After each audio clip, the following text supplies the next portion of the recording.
అందరికీ నమస్తే. నేను మీ స్వర్ణ. Welcome back to making with స్వర్ణ. సొర్రపిట్టు ఈ విధంగా చేసుకుంటే 5-6 రోజులైనా కానీ పాడవకుండా చాలా బాగుంటుందండి. మరి లేట్ చేయకుండా ఎలా చేసుకోవాలో చూసేద్దామా? ఇవేనండి సొర చేపలు. వీటిని పాల సొరలు అంటారు. సొర చేపల్లోనే 2 రకాలు ఉంటాయండి, నల్ల సొర చేపలు, పాల సొర చేపలు. నేను మీకు ఈ పాల సొర చేపలతోటి చేసి చూపిస్తున్నాను. వీటి టేస్ట్ చాలా బాగుంటుంది. ఇవి క్వాంటిటీలో వచ్చేసి 2.5 కిలోల వరకు ఉన్నాయండి. నేను 2.5 కిలోలతోటి మీకు చేసి చూపిస్తున్నాను. శుభ్రంగా కడిగిన తర్వాత ఇలా ముక్కలుగా కట్ చేసుకోవాలి. చేపతో పాటైనా కానీ ఉడికించుకోవచ్చు. నేను త్వరగా ఉడకటం కోసమని ఇలా ముక్కలకు కట్ చేశాను. ఇప్పుడు ఒక గ్లాస్ నీళ్లు పోసి వీటిని ఉడికించుకోవాలి.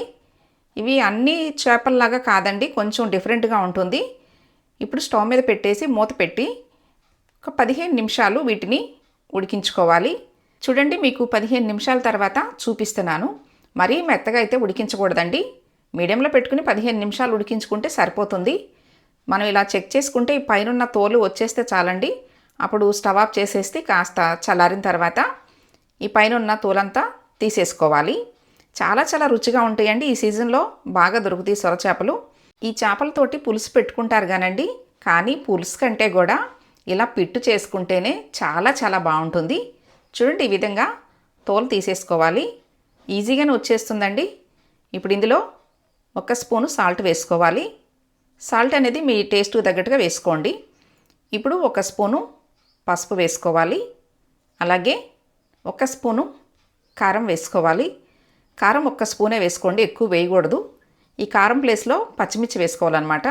వేసిన ఉప్పు, పసుపు, కారం ఇవన్నీ కూడా ఈ చేప ముక్కలకి పట్టేలాగా చూడండి వీడియోలో చూపిస్తున్న విధంగా కలపాలి. చేతితోటి ఇలా బాగా పిసకాలన్నమాట. అంటే మరీ మెత్తగా పిసికేయకండి.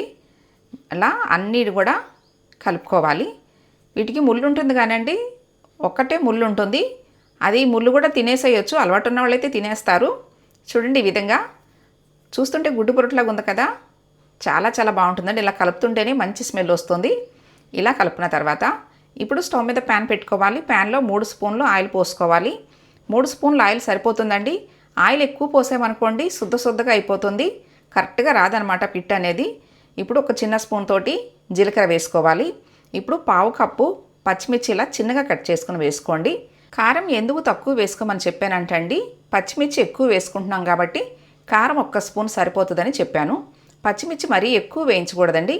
ఈ విధంగా వేగిన తర్వాత ఇప్పుడు సొరపిట్టు మనం ఎంత తీసుకుంటామో దానికి సగం ఉల్లికాడలు వేసుకోవాలి. స్ప్రింగ్ ఆనియన్స్ మాత్రం కంపల్సరీ వేసుకోవాలండి. ఇలా ఎక్కువ వేసుకుంటేనే మనకి సొరపిట్టు అనేది చాలా బాగుంటుంది.